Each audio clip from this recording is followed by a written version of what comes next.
इस वक्त की बड़ी खबर, ममता को लगा एक और झटका। पश्चिम बंगाल से इस वक्त की बड़ी खबर मिल रही है। टीएमसी में भगदड़ का सिलसिला लगातार जारी। बीजेपी में एक और टीएमसी विधायक दीपक हल्दर बीजेपी में शामिल, ये बड़ी खबर इस वक्त की मिल रही है।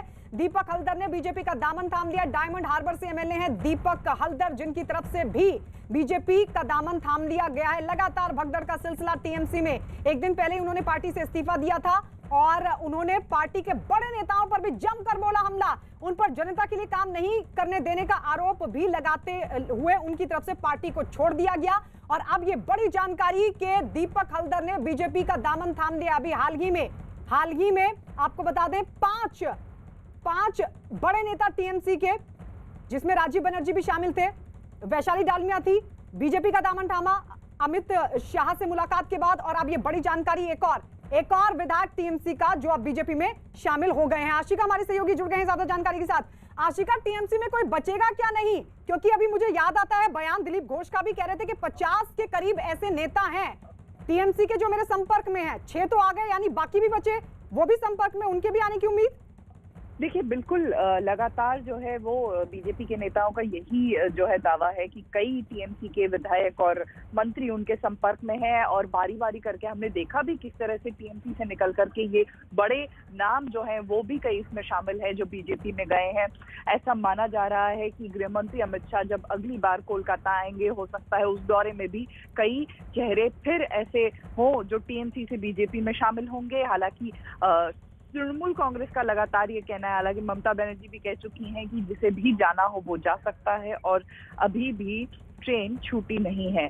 तो तृणमूल कांग्रेस एक तरफ जो है वो ये दिखाने की कोशिश कर रही है। ठीक है आशिका लौटेंगे आपके पास। दीपक हल्दर पिछले कुछ महीनों से पार्टी नेतृत्व के खिलाफ बोल रहे थे। हल्दर को बीजेपी नेता सोवन चटर्जी का तब से निकट सहयोगी माना जाता है जब वो टीएमसी में थे। उन्होंने चटर्जी से दक्षिण कोलकाता स्थित उनके आवास पर हाल ही में मुलाकात भी की थी। हल्दर को जिले के एक कॉलेज में झड़प में शामिल होने के आरोप में गिरफ्तार किए जाने के बाद 2015 में पार्टी से निलंबित कर दिया गया था, लेकिन जमानत मिलने के बाद उन्हें फिर एक बार पार्टी में शामिल कर लिया गया था। तो आपको बता दें, दीपक हल्दर जो कि पहले नेता नहीं है जो टीएमसी से नाराज होकर बीजेपी में शामिल हुए हो। 2019 के लोकसभा चुनाव के बाद से तृणमूल के 17 विधायक और एक सांसद बीजेपी में शामिल हो चुके हैं और इनमें टीएमसी के कद्दावर नेता माने जाने वाले शिवेंदु अधिकारी और राजीव बनर्जी भी शामिल हैं।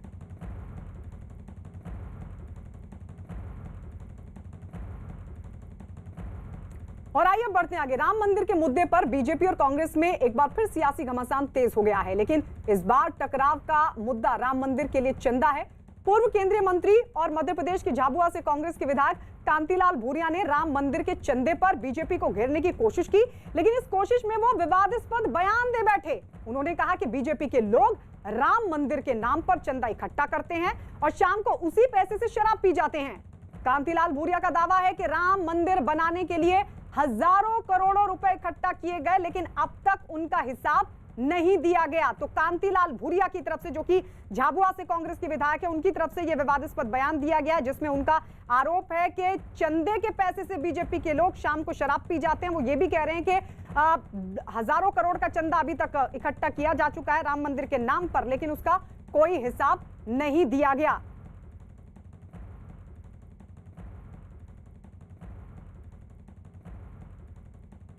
और चलिए सीधे भोपाल रुक कर लेते हैं। हमारे सहयोगी मनोज शर्मा हमारे साथ हैं और उनके साथ बीजेपी नेता विश्वास सारंग मौजूद हैं। मनोज, कांग्रेस की तरफ से हालांकि अभी तक प्रमाण तो नहीं दिया गया, बीजेपी क्या करेगी इस मामले पर अभी तक? गायत्री, इस मुद्दे को लेकर मध्य प्रदेश की राजनीति में बवाल है, क्योंकि इसके पहले दिग्विजय सिंह ने चिट्ठी लिखी थी और उन्होंने वीएचपी के लिए कहा था कि पहले जो चंदा जमा किया उसका हिसाब दें। उन्होंने बाकायदा प्रधानमंत्री नरेंद्र मोदी को चिट्ठी लिखी। इस वक्त हमारे साथ मध्य प्रदेश के मंत्री विश्वास सारंग हैं, जिन्होंने फौरन इस मुद्दे को आज सुबह आपने उठाया और कांतिलाल भूरिया के बयान का आपने कहा कि ये कहना गलत है, लेकिन वो कह रहे हैं कि भाई ऐसा हो रहा है। देखिए, राम और राम मंदिर, इसको लेकर नेहरू परिवार और कांग्रेस बहुत सालों से विवाद को खड़ा करने में आगे रहती है। राम का मंदिर ना बने, ये नेहरू परिवार का और कांग्रेस का सबसे बड़ा एजेंडा है। ये वही कांग्रेसी हैं जिन्होंने राम सेतु तोड़ने का षड्यंत्र किया, ये वही कांग्रेसी हैं जिन्होंने हलफनामा दिया कि राम का अस्तित्व नहीं है, ये वही कांग्रेसी हैं जिन्होंने राम मंदिर की सुनवाई को डिले करने की प्रार्थना की थी सुप्रीम कोर्ट में। तो इनको तो गाहे बगाहे केवल एक ही एजेंडे पर काम करना है कि राम का मंदिर ना बने। अब जैसा दिग्विजय सिंह जी का आपने कहा, कांतिलाल भूरिया जी आज आगे आ गए और किससे जोड़ रहे हैं राम मंदिर को? चंदे से। क्या राम मंदिर बनाने के लिए चंदा? अरे राम हमारे भगवान है, राम हमारा मान है, राम हमारा सम्मान है, राम हमारे आस्था का केंद्र है। और मैं कांतिलाल भूरिया जी और कांग्रेस के नेताओं को दिव्य ज्ञान देना चाहता हूं कि ये भारतीय जनता पार्टी का अभियान नहीं है, ये करोड़ों करोड़ों हिंदुओं का अभियान है और ये चंदा वसूली नहीं है। मेरा, आपका और इस देश के करोड़ों लोगों का कुछ ना कुछ राम मंदिर में लग सके, वो कार सेवा है, एक महायज्ञ में हमारी आहुति है, ये चंदा नहीं है। पीसी शर्मा जो कांग्रेस के नेता हैं वो कह रहे हैं कि राम और भक्ति के बीच में बिचौलिए क्यों नगद चंदा, डिजिटल पेमेंट क्यों नहीं? अब देखिए, यदि तद दिव्य ज्ञान पीसी शर्मा जी और कांतिलाल भूरिया जी पर को है तो इस पर बहुत टिप्पणी करने की ज़रूरत नहीं है। केवल मुद्दा यह है कि क्या आप राम मंदिर के विरोधी हो? कांग्रेस के नेता ऑफिशियल ये बताएं, क्या वो राम के विरोधी हैं? क्या वो राम मंदिर के विरोधी हैं? क्या वो इस अभियान के विरोधी हैं? मनोज, लौटेंगे आपके पास, सुन लेते कांतिलाल भूरिया ने कहा क्या। हजारों करोड़ रुपया इकट्ठा किया था, उसका हिसाब नहीं दे रहे, वो हिसाब दो और वो पैसा सीधा मंदिर के ट्रस्ट में जमा करे। हजारों करोड़, वो पैसा कहाँ गया? ये भाजपा दबा के बैठी है और फिर आप घर घर भाजपा के छुट नेता जा रहे हैं, लावा मंदिर बनाना, पैसा इकट्ठा कर रहे और फिर शाम को जाके नदी पे जाके दारू पी रहे। वो मनोज, ओवर टू यू। रुपए का हिसाब दो। मैं एक बार फिर से मंत्री विश्वास सारंग जी से बात करूंगा आपसे। वो कह रहे हैं कि हजारों करोड़ रुपए आपने पहले जमा किए, उसका हिसाब दो। मैं फिर कहना चाहता हूं, ये भारतीय जनता पार्टी का अभियान नहीं है, ये हिंदुओं का अभियान है। तो क्या आप हिंदुओं की आस्था पर, उनकी नियत पर प्रश्न चिन्ह लगा रहे हो? कांतिलाल भूरिया जी, आपको कोई सर्टिफिकेट मिल गया, आप कहीं के सीए हो गए या किसी जांच एजेंसी के हिस्से हो गए? केवल और केवल विवाद पैदा करना, राम को लेकर विवाद करना, और इसके पीछे की राजनीति यह है कि इस देश में अल्पसंख्यकों के वोट को साधना, तुष्टीकरण की नीति को आगे बढ़ाना। उनको लगता है कि राम को विवादास्पद करेंगे, हिंदू के खिलाफ बात करेंगे तो तुष्टीकरण के माध्यम से हमारा वोट बैंक पक्का होगा। ये भाजपा का अभियान नहीं है, ये हिंदुओं का अभियान है, ये चंदा वसूली नहीं है, ये जनजागरण है। ये कहीं ना कहीं किसी ना किसी का किसी भी तरह से राम मंदिर में अंश लगकर अपने जीवन को सार्थक करने का प्रयास है। इसको इतना छोटा मत करो कि ये चंदा वसूली है या भाजपा का अभियान है, ये करोड़ों हिंदुओं का अभियान है। और ये बयान इस बात को इंगित करता है कि ये राम मंदिर के और हिंदुओं के विरोधी हैं। लेकिन आप लोग विरोध कर रहे हैं, आप सुबह से इस बात को कह रहे हैं, आप कह रहे हैं कि वो माफ़ी मांगे, लेकिन वो तो माफ़ी मांगने तैयार नहीं है। सीधे तौर पर उनका कहना है कि वो अपनी बात पर कायम है। नहीं, माफ़ी मांग रहे हैं। मेरे पास तो अभी मैंने देखा है कि वो तो अब बचते फिर रहे हैं। वो कह रहे हैं मेरा ये कहना नहीं था, मेरा वो कहना नहीं था। और मैं ये नहीं कह रहा, कांतिलाल भूरिया जी की माफ़ी मांगने से कुछ होगा भी नहीं।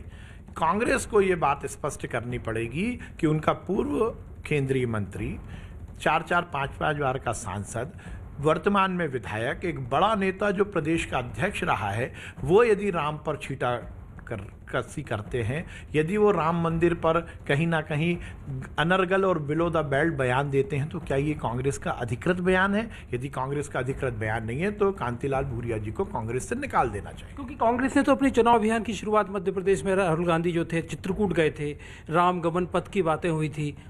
देखिए वही है ना, जब वोट की बात होती है तो राहुल गांधी ने कोर्ट के ऊपर जनेऊ पहन लिया था, वो अपने आप को हिंदू करार दे रहे थे। और जब आप राम मंदिर की बात आती है तो वो उसका विरोध करते हैं। यही तो है कथनी और करनी में अंतर। और इसी बात का तो कांग्रेस क्या कह रही है? कांग्रेस क्या कह रही है इस विवाद पर? जरा सुन लेते हैं। कांतिलाल भूरिया के समर्थन में कई कांग्रेस के नेता भी सामने आ चुके हैं और उनके बयान को सही ठहरा रहे हैं। क्या कह रहे हैं, आइए सुनवाते हैं आपको।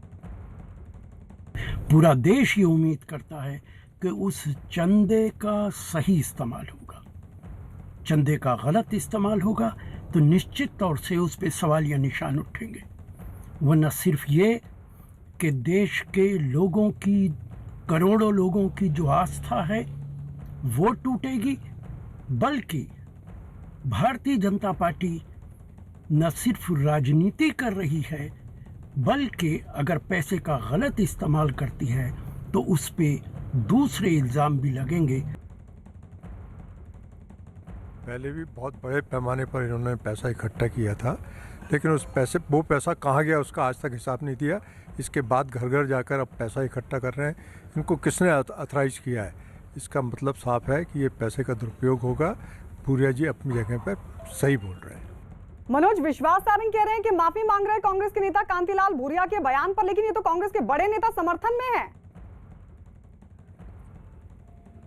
हमारी तमाम नेताओं से बातचीत हुई, भोपाल में पीसी शर्मा से बातचीत हुई। कांग्रेस का एक भी नेता जिसे हम डिफेंड करना कहते हैं कि उन्होंने जो बयान दिया उस बयान को लेकर उन्हें किसी बात का अफसोस हो, कांग्रेस के तमाम नेता इस बात को लेकर कि कांतिलाल भूरिया ने अगर ये बात कही है तो जाहिर तौर पर उनको उस झाबुआ अलीराजपुर के उस इलाके में इस बात के उनके पास सबूत होंगे, पहली बात। और दूसरी बात, कांग्रेस के पीसी शर्मा जो पूर्व मंत्री थे, जो कह रहे हैं पहले से भी चंदा इकट्ठा कर रहे हैं, लेकिन वो डिजिटली पैसा ले रहे हैं, चेक के जरिए पैसा ले रहे हैं। तो वो कह रहे हैं कि आखिर ये नगद जो पैसा है वो राम के नाम पर, राम मंदिर के नाम पर आखिर क्यों जमा किया जा रहा है। इस बात को लेकर तो लगातार कांग्रेस बीते एक महीने से, जब से ये अभियान चल रहा है, तब से इस बात का विरोध मध्य प्रदेश में कर रही है। मनोज, लौटेंगे आपके पास। कांतिलाल भूरिया के इस बयान के बाद सियासी घमासान मच गया है। कांतिलाल भूरिया के इस बेतुके बयान के बाद हमलावर बीजेपी ने उनसे सबूत देने की मांग की है। साथ ही कहा है कि अगर उनके पास सबूत नहीं है तो वो राम भक्तों से माफी मांगे। तो एक तरफ कांतिलाल भूरिया का बड़ा शर्मनाक बयान, जहां कहा कि राम मंदिर के चंदे से बीजेपी के लोग शराब पीते हैं शाम को, तो वहीं यह भी कहा कि हजारों करोड़ का हिसाब नहीं दिया जा रहा है बीजेपी की तरफ से चंदे को लेकर। तो वहीं दूसरी तरफ अब बीजेपी हमलावर हो गई है। बीजेपी कह रही है कि या तो कांतिलाल भूरिया प्रमाण दें, नहीं तो माफी मांग लें। मनोज, लेकिन अब यह विवाद कहां जाता दिख रहा है? कांतिलाल भूरिया की तरफ से जो तमाम कांग्रेसी नेता उनका समर्थन कर रहे हैं वो भी ये कह रहे हैं कि कुछ ना कुछ प्रमाण तो होगा कांतिलाल भूरिया के सामने। अब या तो ये हो कि कांतिलाल भूरिया प्रमाण सामने रखें, उसके बाद ही कोई बात हो, लेकिन वो तो हो नहीं रहा है। तो अब बीजेपी करेगी क्या? ये सीधे तौर पर राम के नाम पर सियासत है, क्योंकि गायत्री इस बात को समझना होगा कि जो कांग्रेस चाहती है और जो बीजेपी, दोनों आखिर चाहते क्या है। बीजेपी चाहती है कि इस अभियान के ज़रिए, चाहे वो बीएचपी हो, बीजेपी हो, ये इस अभियान के ज़रिए पैसा ज़्यादा इंपॉर्टेंट नहीं है। इंपॉर्टेंट ये है कि एक एक घर में आप जाएंगे, एक एक घर में आप संपर्क करेंगे, और इस संपर्क के ज़रिए बीजेपी के एक जो जिसे कहें कि कोशिश ये है कि ज़्यादा से ज़्यादा लोगों में पहुँचे, ज़्यादा से ज़्यादा लोगों तक उनकी एक आउटरीच हो। और यही कांग्रेस इस बात को समझ रही है, इसलिए वो चाहती है कि इस चंदा अभियान में, इस जन जागरण अभियान में सवाल पैदा करे, विवाद पैदा करे। अगर विवादों में आएगा तो बीजेपी अपने मकसद को पूरी तरह से कामयाब नहीं हो पाएगी। तो राम के नाम पर सीधी सीधी सियासत है, इससे ज़्यादा कुछ नहीं। जी, लौटेंगे मनोज आपके पास। यूपी के कैबिनेट मंत्री मोहसिन रजा ने क्या कहा, जरा वो सुन लेते हैं। कांतिलाल भूरिया के बयान पर मोहसिन रजा ने पलटवार किया। मोहसिन रजा ने कांग्रेस पर तुष्टीकरण की राजनीति करने और देश को बांटने की राजनीति करने का आरोप लगाया। राम मंदिर के चंदे को लेकर विवाद थम नहीं रहा है। पहले समाजवादी पार्टी ने सवाल उठाए थे, अब एमपी के कांग्रेस विधायक कांतिलाल भूरिया ने यह कह दिया कि चंदा इकट्ठा करते हैं और शाम को दारू पी जाते हैं। हमारे साथ उत्तर प्रदेश सरकार के मंत्री मोहसिन रजा साहब मौजूद है। सर, क्या कहेंगे कांग्रेस विधायक के इस बयान पर? मुझे लगता है पूरी कांग्रेस को मैं ये कहूँगा कि जिन्होंने प्रभु श्री राम के अस्तित्व पर ही सवाल उठाया हो तो उनका क्या चरित्र हो सकता है। वो तो लोग इस तरह की बात करेंगे ही, उनसे आप यही उम्मीद कर सकते हैं। उन्होंने तो हमेशा, आप माननीय सुप्रीम कोर्ट में उनका जो जिस तरह से एफिडेविट दाखिल किया था उन्होंने, और प्रभु श्री राम के अस्तित्व पर सवाल उठा दिया था, तो ये तो बहुत छोटी बात है। उनके जो छोटे नेता बोल रहे हैं, उनके बड़े नेताओं ने ये काम किया है। तो ये तो हमेशा से देश में इस तरह की कहना चाहिए बहुत ही चरित्रहीन राजनीति को उन्होंने जन्म दिया था, और उसको ख़त्म किया है आज भारतीय जनता पार्टी ने। और तमाम करोड़ों करोड़ श्रद्धालुओं की आस्था प्रभु श्री राम में है, और इस तरह की बात करना किसी भी कहना चाहिए कारसेवक के लिए या किसी भी आस्था रखने वाले के लिए, इस तरह की बात कहकर कांग्रेस क्या मैसेज देना चाहती है देश में, क्योंकि उसका परिणाम कांग्रेस देख चुकी है कि उसको क्या परिणाम मिला है पूरे देश में। वहीं मध्य प्रदेश के पूर्व मंत्री पीसी शर्मा ने कांतिलाल भूरिया के बयान का समर्थन किया है। पीसी शर्मा ने पूछा कि राम के नाम पर नगद पैसा जमा करने की जरूरत क्या है, अगर चंदा लेना ही है तो डिजिटल माध्यम से लें। खुद पीएम मोदी डिजिटल इंडिया की बात करते हैं, जरा सुनिए उन्होंने क्या कहा।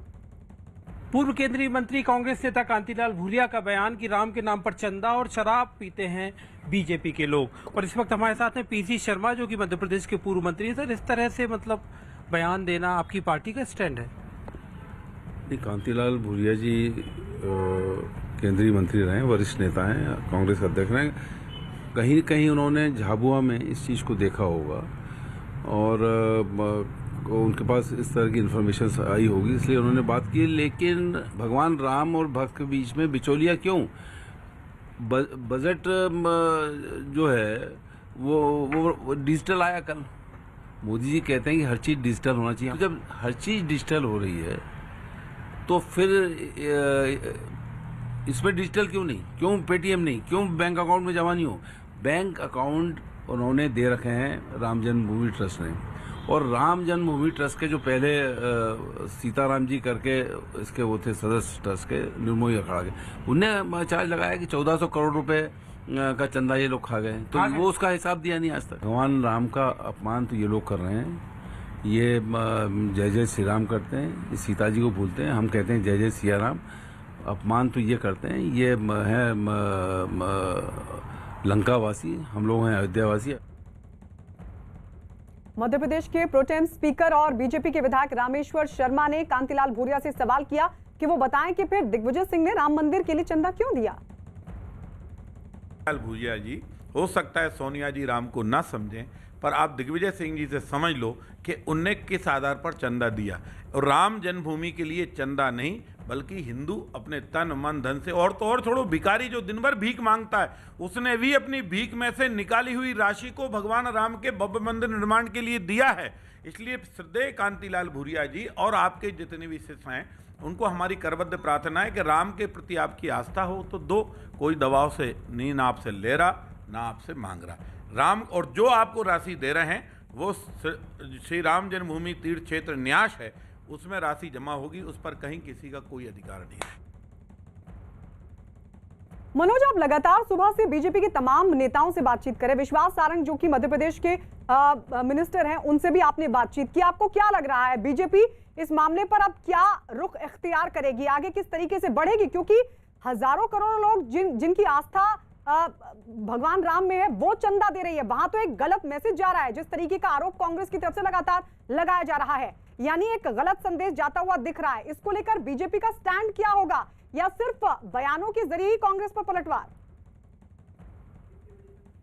बीजेपी का सीधे तौर पर कहना है कि कांतिलाल भूरिया ने जो कहा है वो अपने बयान पर माफ़ी मांगे, क्योंकि उनका इस तरह से उन्होंने कोई सवाल खड़ा नहीं किया। वो सीधे तौर पर ये कह रहे हैं कांतिलाल भूरिया कि जो नाम होता है भगवान राम का, राम के नाम पर चंदा होता है और उसके बदले में दारू यानी शराब पीते हैं। कांतिलाल भूरिया 5-4 बार के सांसद हैं, मध्य प्रदेश के अभी विधायक हैं। कांतिलाल भूरिया मध्य प्रदेश में प्रदेश अध्यक्ष रह चुके हैं। कांतिलाल भूरिया पूर्व केंद्रीय मंत्री रह चुके हैं। तो अब बीजेपी कह रही है कि आपके इतने बड़े जिम्मेदार नेता, पूर्व प्रदेश अध्यक्ष अगर ये बात कह रहे हैं तो उनके पास अगर कोई सबूत है तो वो सबूत पेश करें कि उनको अगर इस बात का सबूत है कि देखिए अमुक बीजेपी नेताओं ने राम के नाम पर चंदा किया और उसके बदले में उन्होंने उस पैसे का इस्तेमाल शराब पीने में किया, या तो इस बात का वो सबूत पेश करें, अन्यथा माफ़ी मांगे। नहीं तो बीजेपी की तरफ से इस मुद्दे को बड़ा बनाया जाएगा। बीजेपी इस मुद्दे को सही फोरम पर इस बयान को लेकर हो सकता है कि अदालत का भी दरवाजा खटखटाए। जी मनोज, लौटेंगे आपके पास। कांतिलाल भूरिया के बयान पर अयोध्या के संतों ने कड़ी प्रतिक्रिया दी है। साधु संतों के मुताबिक सार्वजनिक पदों पर बैठकर ऐसे शर्मनाक बयान देने वाले लोगों को जनता को नकार देना चाहिए।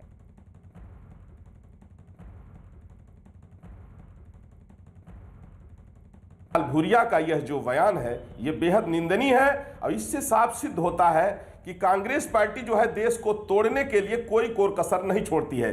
कभी ये भगवान को काल्पनिक बताएंगे, कभी भगवा पर अंगुली उठाएंगे, कभी ये जो है तो देश में दंगे फसाद कराएंगे।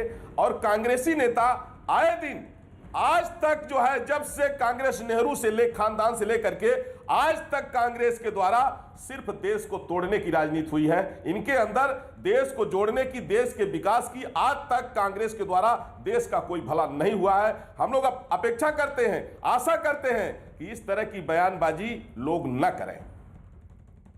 निश्चित रूप से ये उनकी दुर्भावना है, और भारतीय संस्कृति और भारत में जन्म लेने वाले की बुद्धि इतनी कुत्सित हो जाएगी, मुझे लगता है कि उनकी बुद्धि की जांच होनी चाहिए। भगवान श्री राम पूरे विश्व के आराध्य हैं, उनकी मर्यादा और उनका चरित्र पूरे देश में व्याप्त है, और आप ऐसे पद पर होकर के सर्वोच्च न्यायालय में बैठने का, सर्वोच्च स्थान पर लोकसभा में बैठने का अवसर आप लोगों को मिलता है, तो ऐसी दुर्बुद्धि और ऐसी कुत्सित भावना यदि आप लोगों की है तो ऐसे लोगों को बाहर करके और दिवालिया घोषित कर देना चाहिए। मनोज, बिना प्रमाण के अगर इस तरह की बात, इस तरह का बयान कांग्रेस की तरफ से दिया जाएगा तो फिर सवाल तो उठेगा ही, और अब ये नाराजगी संतों की तरफ से भी जताई जा रही है इस पूरे मामले पर। कहते यही सवाल है, यही बीजेपी बार बार कह रही है कि इसके पहले जैसे कांग्रेस के नेता हैं लक्ष्मण सिंह, पीसी शर्मा उनका जिक्र कर रहे थे कि लक्ष्मण सिंह ने पहले इस मुद्दे को उठाया। उन्होंने कहा कि इस तरह से चंदा जमा करते हैं, चंदा जमा करके उस पैसे का इस्तेमाल नगर पालिका या लोकल बॉडीज़ के जो इलेक्शन होते हैं उसमें बीजेपी की तरफ से होता है। लक्ष्मण सिंह पहले बीजेपी में भी रहे, बीजेपी के सांसद रहे, तो इस बात को लेकर पीसी शर्मा तर्क देते हैं कि लक्ष्मण सिंह ने ये सारी बातें बीजेपी में रहते हुए अपने तजुर्बे के आधार पर कही, लेकिन वो एक तरह का एक बयान है। लेकिन यहाँ पर जो आरोप लगाया जा रहा है वो कहा जा रहा है कि आप इस पैसे का इस्तेमाल, राम के नाम पर जमा चंदे का इस्तेमाल आप कर रहे हैं शराब पीने के लिए। तो जाहिर तौर पर बिल्कुल इस तरह का अगर और इसीलिए पूरा मसला गंभीर है मनोज, और इसीलिए प्रमाण की बात कही जा रही कि प्रमाण दिया जाए किस आधार पर इस तरीके का बयान दिया गया, क्योंकि लाखों करोड़ों लोगों की आस्था को भी इससे ठेस पहुंची है। वो लोग जो आस्था के नाम पे चंदा दे रहे हैं। और इस बीच एक बड़ी खबर आपको बता दें, पंजाब के फाजिल्का से बड़ी खबर। फाजिल्का के जलालाबाद में अकाली दल के नेता सुखबीर बादल के काफिले पर हुआ है जबरदस्त हमला। यह हमला उस वक्त हुआ जब निकाय चुनाव के लिए सुखबीर बादल अपनी पार्टी के उम्मीदवार का नामांकन भरवाने के लिए एसडीएम के ऑफिस पहुंचे थे।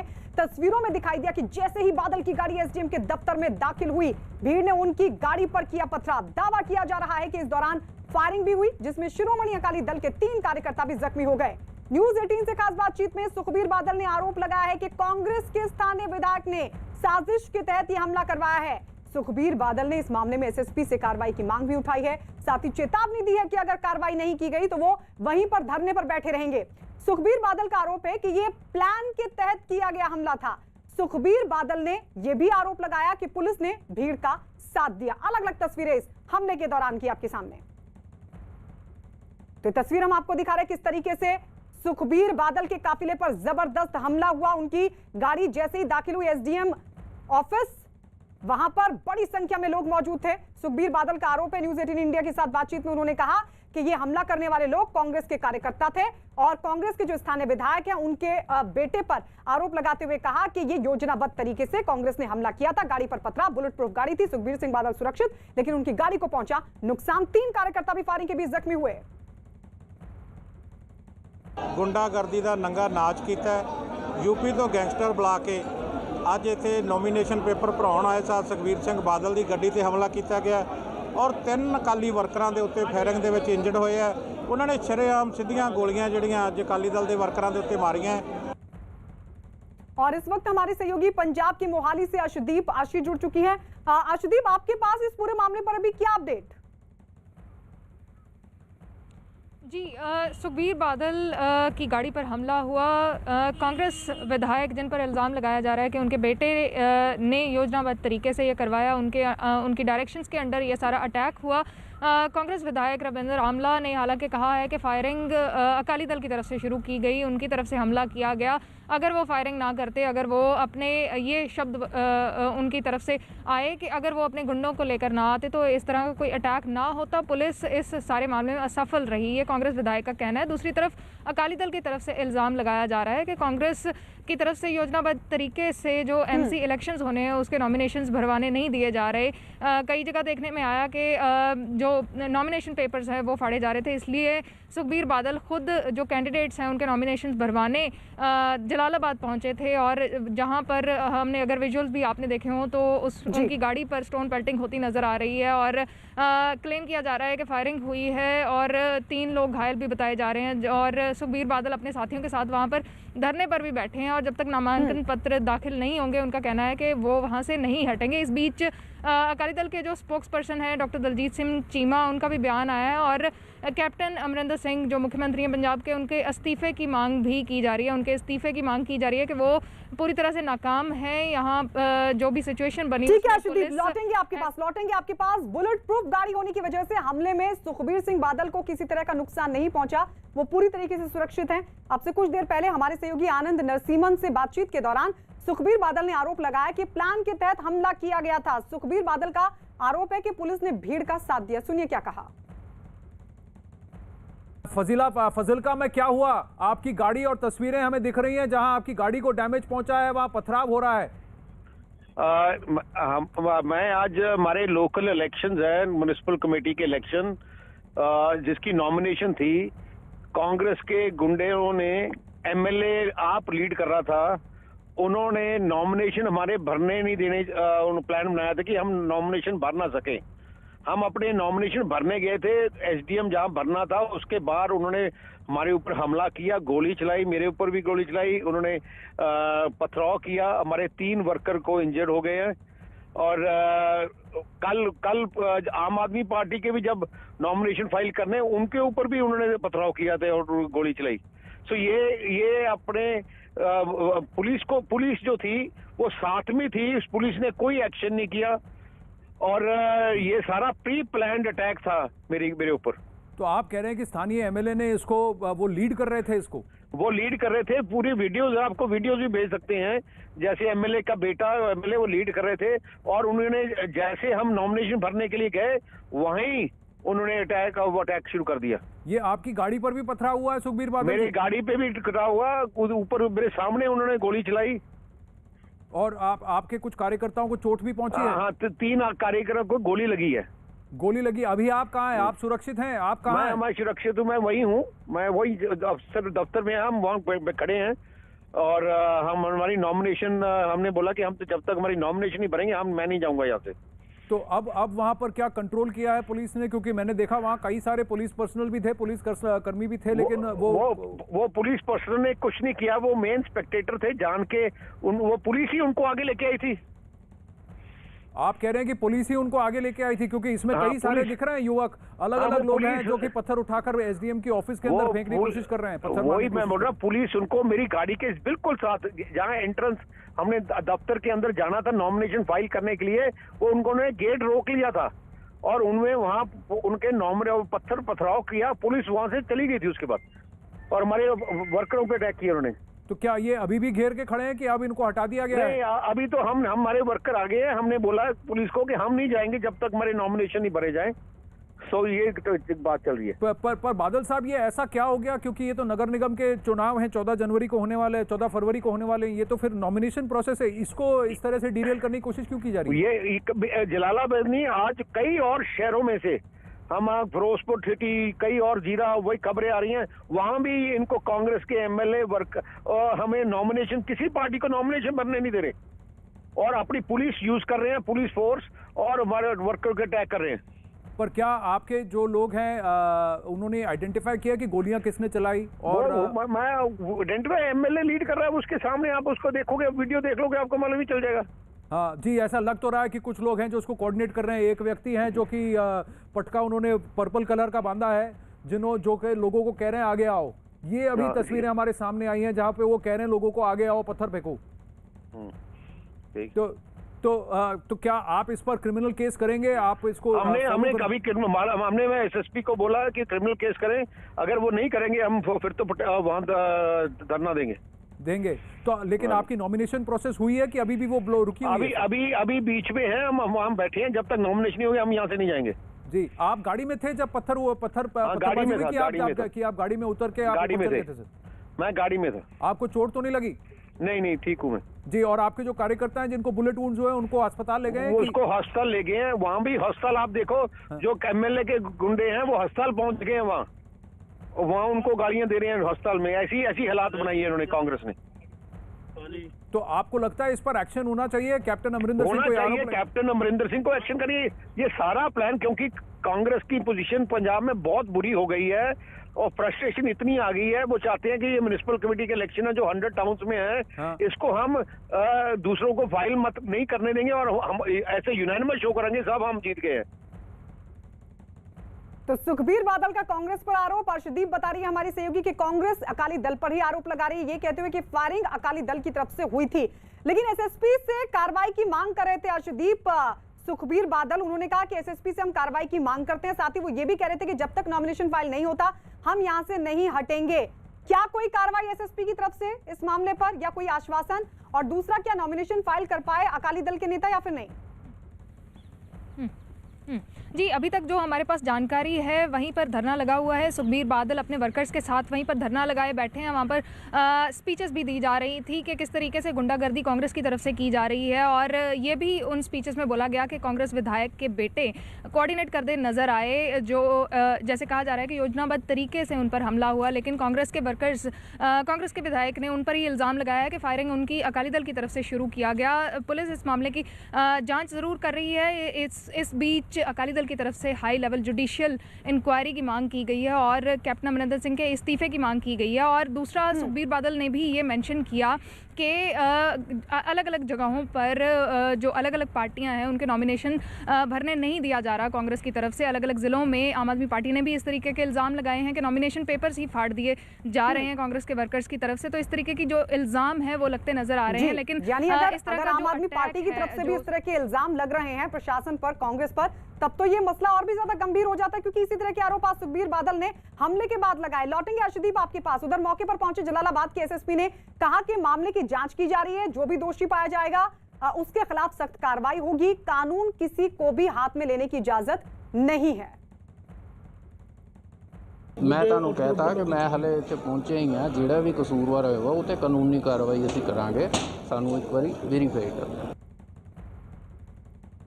अकाली दल के नेता मनजिंदर सिंह सिरसा ने भी इस हमले के बाद पंजाब की कांग्रेस सरकार पर हमला बोला और हमले के पीछे कांग्रेस के कार्यकर्ताओं का हाथ होने का आरोप लगाया। शिरोमणि अकाली दल के राष्ट्रीय प्रवक्ता मनजिंदर सिंह सिरसा इस वक्त हमारे साथ हैं। आपकी पार्टी के राष्ट्रीय अध्यक्ष पर फाजिल्का में हमला हुआ है, स्थानीय निकाय चुनाव के दौरान नॉमिनेशन कराने गए थे और आरोप कांग्रेस पे लगाए हैं। कैसे? कांग्रेस के जो वहाँ के एमएलए हैं आंवला, उनका बेटा इस मॉब को लीड कर रहा था। हैरानगी की बात है कि जब उनका बेटा इस मॉब को लीड कर रहा है उस वक्त पंजाब पुलिस मूर्धदर्शक वहाँ बनी हुई है। जिस पुलिस को एक क्रेडिबिलिटी मानी जाती थी वो पुलिस आज कांग्रेस के वर्कर बनकर रह गई है। ये हमला किसी एक प्रेसिडेंट के ऊपर नहीं है, ये डेमोक्रेसी के ऊपर हमला है। एक चुनी हुई पार्टी, एक देश के अंदर सबसे पुरानी पार्टी, उसके अध्यक्ष के ऊपर इस तरह से जानलेवा हमला हो, पत्थरों से हमला हो, गोली वहाँ पे चले, वर्कर को गोली लगे और कांग्रेस के एमएलए उसको लीड, वर्कर और कांग्रेस के एमएलए का बेटा उसको लीड कर रहा हो। मैं तो बड़ा हैरान हूँ। ये कांग्रेस की मानसिकता को भी दर्शाता है और कांग्रेस के पंजाब के अंदर हालात क्या हैं और लॉ एंड ऑर्डर के हालात क्या है और पंजाब में अंदर कांग्रेस की फ्रस्ट्रेशन को भी दर्शाता है। अकाली दल के नेता चरणजीत बराड़ ने आरोप लगाया कि पंजाब में कांग्रेस लोकतंत्र की हत्या करने पर उतारू है और वो नहीं चाहती कि पंजाब में निकाय चुनाव भी निष्पक्ष हों। पिछली बार ब्लॉक समिति जिला परिषद की भी जब ये इलेक्शन थे तो तब भी फिरोजपुर में, वहाँ जलालाबाद में सब था, यही हुआ था। तो कल भी जब 300-400 गुंडे लेके हमारे किसी भी लोगों को कागज दाखिल नहीं करने दिया तो आज प्रधान साहब को खुद पहुंचना पड़ा। हुण एक तरफ तो सरकार बुला के सिर्फ पार्टी मीटिंग कर रही है और दूसरी तरफ ये देखो कि कागज ही नहीं भरने दे रही, तो ये कैसी लोकतंत्र है? ये तो लोकतंत्र की हत्या हो रही है ना। बीजेपी सांसद भोलानाथ सरोज ने भी इस हमले पर सवाल उठाए और आरोपियों पर सख्त कार्रवाई की मांग उठाई। देखिए, जो हमला हुआ है ये बड़ा शर्मनाक और निंदनीय है। ये ऐसा जो है नहीं होना चाहिए और जो हमारी सरकार जो है पूरा चिंतित है कि सब लोग सुरक्षित रहें और जो वहाँ पर जो किसान धरना प्रदर्शन कर रहे हैं उनसे भी जो है बार बार आग्रह किया जा रहा है। हमारे जो है कृषि मंत्री बार बार यह कह रहे हैं कि हम सब लोग मिलजुल करके बैठ करके जो भी समस्याएं हैं उसको जो है सुलझाने का काम करेंगे। और इस बीच पंजाब के तरनतारन से भी बड़ी खबर आ रही है। तरनतारन में भी निकाय चुनाव के दौरान गोलियां चली हैं। इसके अलावा जमकर हुई है हिंसा भी। बताया जा रहा है कि तरनतारन के भिखीविंड में निकाय चुनाव के दौरान अकाली दल और आम आदमी पार्टी के कार्यकर्ता नामांकन करने के लिए पहुंचे थे और इसी दौरान हो गया बवाल। आरोपी की कांग्रेस के कार्यकर्ताओं ने नामांकन के लिए किसी को अंदर नहीं जाने दिया, जिसके बाद ये सारा बवाल हुआ। मौके पर पुलिस पहुंची और हालात से निपटने की कोशिश हो रही है। ये दो तस्वीर हम आपको लगातार दिखा रहे हैं। तो ये अलग अलग जगहों पर भी इस तरीके की खबरें जहां पर नामांकन के दौरान बवाल हो रहा है। और अब ये ताजा मामला तरनतारन से सुखबीर सिंह बादल की तरफ से न्यूज 18 इंडिया से बातचीत में उन्होंने ये कहा कि अलग अलग जगहों पर इसी तरीके से नॉमिनेशन से कांग्रेस रोक रही है। और यह भी ताजा मामला तरनतारन से आ रहा है जहां पर निकाय चुनाव के लिए नामांकन के दौरान गोलियां चली हैं और जमकर हिंसा भी हुई है। बताई जा रही है कि तरनतारन के भिकिविंड में निकाय चुनाव के दौरान अकाली दल और आम आदमी पार्टी के कार्यकर्ता नामांकन के लिए पहुंचे थे और वहां पर बवाल हुआ।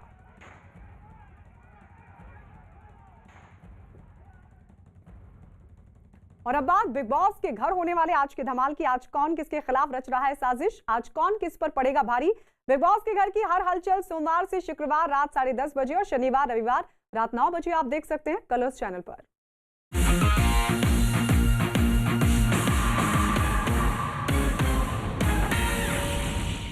अर्शी खान, तुझे इतने कीड़े पड़ेंगे ना, तूने 7 घर के बर्तन हमको दिए घसने को, मेरी कमर दुख गई है। अर्शी, तेरा मुंह ऐसा मैं तोड़ू ना, पकौड़ा जैसा तेरा मुंह हो जाए। तूने 7 घर के बर्तन हमको दिए घसने को, ये क्या है? क्या है ये? मेरी कमर यार टूट गई। मैं एक आइटम गर्ल हूँ। ये क्या बर्तन घसने, आलू छिलने के बैंगन काटने आई हूँ क्या? अभी तो रुक जाओ बेटा, आगे आगे देखो क्या होगा तुम दोनों के साथ। इतने कमर की वाट लगेगी ना, न शादी करके पति के साथ रह पाएंगे और न डांस कर पाएंगे। कमर की वाट लग गई तो। कमर बहुत इम्पोर्टेंट है।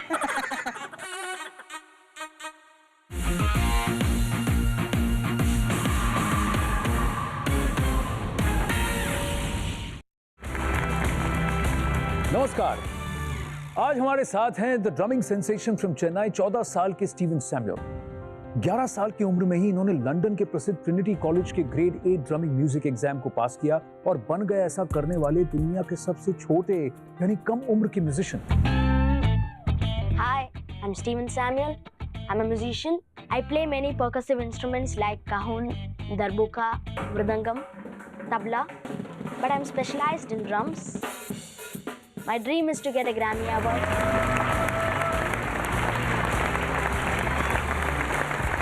It's an honor and a pleasure to be here. देखिए, pleasure. Sit, please. So, Stephen, I mean, you know, obviously, because I'm someone who's been following your work, what made you choose drums as your primary instrument? आपने इन सारे instruments में से drums को क्यों चुना? Yeah, I love rhythm so much. So every heartbeat is a rhythm. Yeah. ये तो पंचलाइंस भी बढ़िया बोलता है। हाँ, Every ये- heartbeat is a rhythm. कुछ जैम हो जाए, कुछ साज के साथ कुछ हो हाँ, जाए। आप हमें और पास- आपकी आवाज, इनका साज। We'll figure something out. If I do like a really simple beat, like a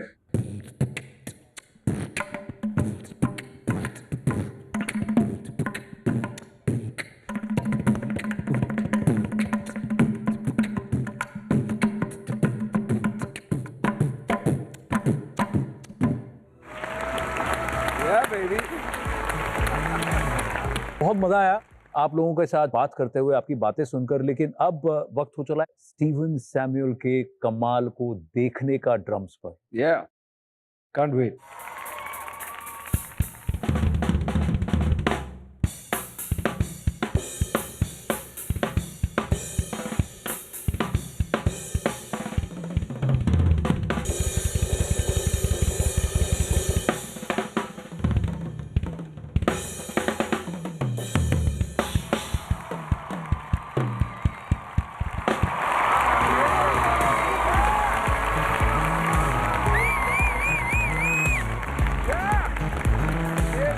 आइए मिलते हैं बंगाल के अलीपुर द्वार से 10 साल के अनुव्रता सरकार से। मेरा नाम अनुव्रता सरकार है। मैं 5th ग्रेड में पढ़ता हूँ। I am from West Bengal Alipurduar and I am a self taught coder. मेरा सपना है कि मैं एक दिन एक प्रोफेशनल कोडर बनूँ और बहुत सारे यूज़र फ्रेंडली ऐप्स बना सकूँ, क्योंकि मुझे पता है कि everything in the world is coded and can be designed as per requirement.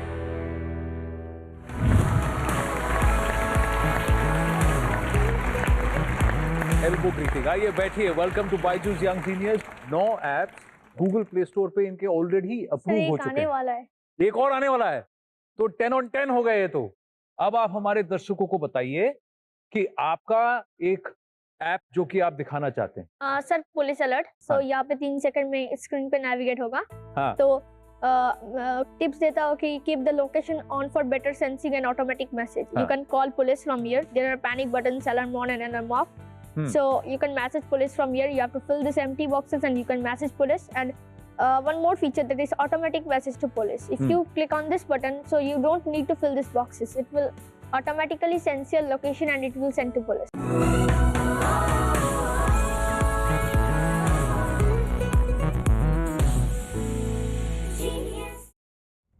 और इस वक्त एक बड़ी खबर, दिल्ली से लाल किले को अगले आदेश तक बंद किया गया है। बर्ड फ्लू की वजह से लाल किले को बंद किया गया है, तो लाल किला अगले आदेश तक के लिए बंद किया गया है। आपको बता दें, जो इसके पीछे वजह बताई जा रही है, जो इसके पीछे कारण बताया जा रहा है, वो है बर्ड फ्लू। बर्ड फ्लू की वजह से लाल किले को फिलहाल बंद कर दिया गया है।